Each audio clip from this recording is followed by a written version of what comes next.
Transform and roll out. Hello, and welcome to another episode of Brettcast Transformers Talk. So you've seen my little slideshow of the newly revealed Siege figures for Toy Fair 2019. So now we're going to talk about them, as well as a new Studio Series figure that got revealed as well. First, we're going to start with Siege figures, and to add to that, the first one we're going to look at is the Deluxe Class Impactor. Yes, we finally get an IDW comic book character from Hasbro, and it's a wrecker! Looking at his robot mode, he's yellow and purple with a shoulder cannon and a hook thing on one hand. Given the pose he's in here, I'm not a fan of how hollow the inside of his legs are. I mean, they could have at least made some panels that flip down or something to fill in the gap, but it is Hasbro, so whatever. His tank mode's pretty awesome too. A little bit better than the Voyager class Megatron's tank mode if you ask me. I can also see in this mode the huge holes that I believe are in the back of his hands, which probably means that he has two actual hands, but you can choose which hand the hook thing goes into, which is fine I suppose. Still, the tank mode's pretty freaking cool. Impactor releases October 1st with a price of $19.99. Yes, I do plan on getting this one. The next one we have is the Commander Class Jetfire. Now, when I heard the name Commander Class, I was thinking like back in the Dark of the Moon toy line with the Cyberverse Commander Class figures that were a bit smaller than a Deluxe and a little bit bigger than a Legends Class, but that is not what this is at all. This bad boy is a whopping 11 inches tall, which I believe is taller than the Leader Class, but I don't know exactly how tall a Leader Class figure is. So starting with the first robot mode image, he looks like a G1 Jetfire, and looks freaking great if I may say so. The next robot mode image has Jetfire with his Sky Shield aerial armor and Sky Shield battle mask, according to the figure's description. I don't really like how this looks. I prefer the classic Jetfire look myself. Now the jet mode looks great. Everything that the classic Jetfire should have. That red backpack part looks a little bit big in the jet mode, but this guy is all the way around big, so it's fine. This figure releases August 1st with a price of $79.99. I'm gonna try to get this one, even with this higher than Leader Class price tag. Next we have the Deluxe Class Mirage. I have been wanting a really good looking Mirage figure, and now I'm going to be able to get one.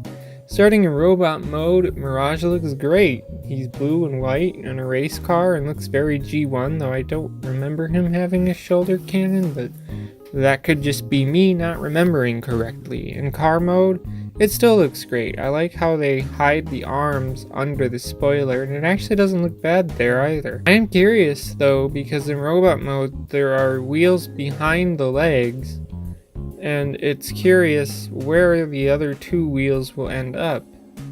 The figure releases October 1st with a price of $19.99. I am going to get this guy, as I've been wanting a great looking Mirage figure for a while. Lastly, we have a truly big bot here, and that is the Titan Class Omega Supreme. I find it ironic because in the last video I did about the Siege toy line, where I talked about the new Cybertronian Optimus Prime, I mentioned that we've not heard anything about Omega Supreme aside from some grayscale images of the tank mode, and that I hope to hear about him soon, and BAM! News in the form of a full figure reveal. Robot mode. Omega looks magnificent here, so much like the G1 Omega Supreme, with the colors and everything. The base mode looks really great, and this guy comes with Micromaster Autobot Countdown, and this is so much like how Omega Supreme is in the G1 cartoon. I just don't know what to say about this guy besides how freaking cool he looks in robot and base mode.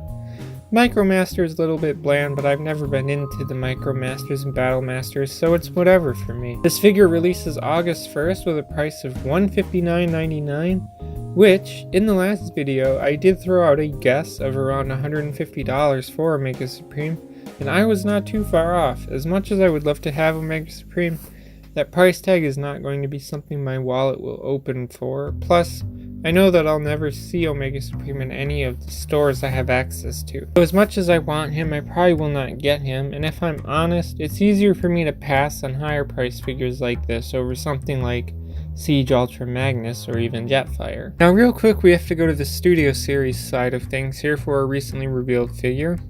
Now I saw this in an article that had the upcoming Voyager class Optimus Prime, you know, the one from the Bumblebee movie. That's because this one is also from the Bumblebee movie as well. We're getting another deluxe class Dropkick, this time with Dropkick in his kick-ass muscle car mode. Starting in robot mode, and my gosh, this one looks so much better than the current deluxe class Dropkick.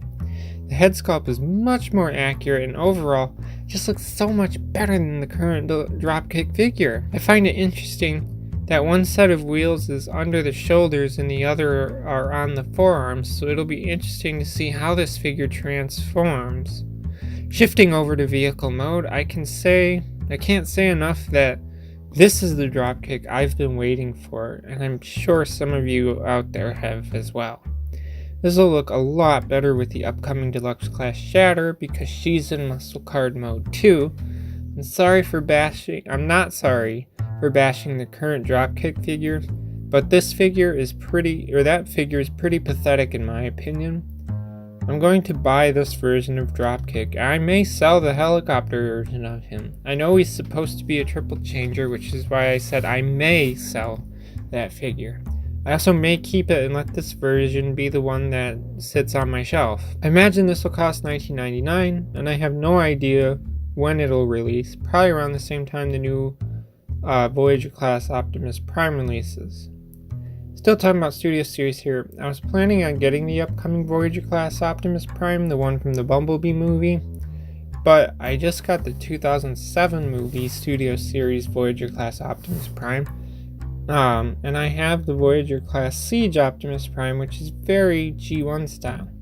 I like to have the best version of the character, and I like the Siege Prime over the Bumblebee movie one, and I don't need another movie-based Optimus Prime, if that makes any sense. Last thing I want to say related to the Siege line is that something I'd very much love from this line. The one thing I would absolutely love from Siege is a Jazz figure. I know, we got Jazz in Power of the Primes, and yeah, we did. I have it. But Jazz is just okay. Not my favorite at all for official Jazz figures. The worst part is the car mode. It looks awful. His robot mode's pretty floppy, but at least the robot mode looks enough like Jazz. Given the Siege line with their pretty darn close to G1 designs in robot and vehicle mode, I want a very close to G1 Jazz figure from the Siege line. That's all I ask. That's all I have to say. So if you want to end the conversation, leave a comment below. As always, thanks for listening and goodbye.